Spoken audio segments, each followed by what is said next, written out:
வங்கதேச தலைநகர் டாக்காவில் போர் விமானம் கீழே விழுந்து விபத்துக்குள்ளானது. இந்த விபத்தில் பலி எண்ணிக்கை 19ஆக உயர்ந்திருக்கிறது.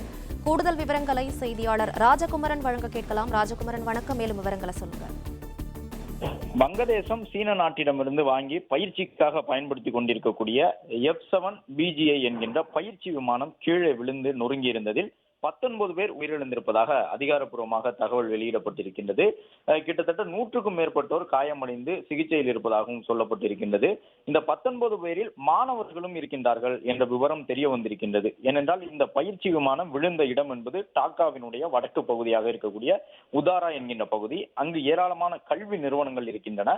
அதன் அடிப்படையில் பள்ளிக்கூடம், கல்லூரிகள் இணைந்திருக்கக்கூடிய ஒரு கட்டுமான பகுதியில் தான் இது விழுந்திருக்கின்றது.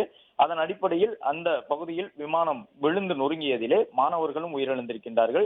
40 வயதுக்கும் மேற்பட்ட ஒரு சில நபர்களும் உயிரிழந்திருக்கின்றார்கள் என்று தகவல்கள் எல்லாம் கிடைத்திருக்கின்றன. அதன் அடிப்படையில் 19 பேர் உயிரிழந்திருக்கின்றார்கள், 100கணக்கானோர் காயமடைந்திருக்கின்றார்கள்.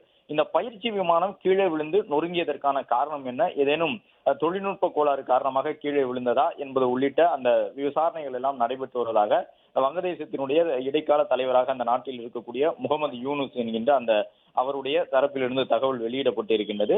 தொடர்ந்து அந்த விமான விபத்துக்கான காரணம் தொடர்பாக ஆய்வு மேற்கொள்ளப்பட்டு வரக்கூடிய சூழலில் காயமடைந்தவர்களுடைய சிகிச்சையானது உடனடியாக மேற்கொள்ளப்பட்டு வருகின்றது. காயமடைந்தவர்களுக்கு வழங்கப்படக்கூடிய சிகிச்சைகள் உயர் தரத்தில் இருக்க வேண்டும் என்ற அறிவுறுத்தலையும் வழங்கியிருக்கின்றார்கள். இதுவரை 19 பேர் உயிரிழந்திருக்கக்கூடிய சூழலில் அதில் மாணவர்கள் இருக்கின்றார்கள், அந்த பகுதியில் இருந்த பொதுமக்களும் இருக்கின்றார்கள் என்ற தகவல் வெளியிடப்பட்டிருக்கின்றது.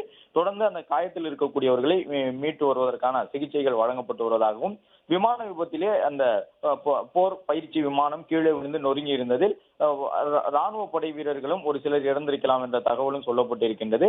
இந்த விமானத்தை பொறுத்தவரை சீனாவிடமிருந்து வங்கதேசம் வாங்கி பயன்படுத்தக்கூடிய ஒரு விமானம் எனவும், உலகளவில் அதிநவீன போர் விமானங்களில் ஒன்றாக இது இருப்பதாகவும், கிட்டத்தட்ட 50,000 அடி உயரத்திற்கு சென்று அது உளவு தகவல்களை திரட்டக்கூடிய பணியிலும் அந்த விமானம் ஈடுபடும். அதே போன்று சீன நாட்டினுடைய நவீன ஏவுகணைகளை பொறுத்து எதிரி நாடுகளை தாக்குதல் நடத்தக்கூடிய அளவிற்கு திறன் வாய்ந்த ஒரு போர் விமானமாக அது இருப்பதாகவும் குறிப்பிடப்பட்டது. அப்படிப்பட்ட விமானம் தற்பொழுது கீழே விழுந்து இந்த பெரு அளவிலான விபத்து ஏற்பட்டிருக்கக்கூடிய சூழ்நிலையில் உயிரிழந்தவர்களுடைய எண்ணிக்கை தொடர்ந்து அதிகரித்த வண்ணம் இருக்கின்றது. முதலில் ஒருவர் உயிரிழந்தார் என்று சொல்லப்பட்டது. தற்பொழுது 19 பேர் உயிரிழந்திருக்கின்றார்கள். அதில் கணிசமான மாணவர்களும் இருக்கின்றார்கள் என்ற தகவல் கிடைத்திருக்கின்றது.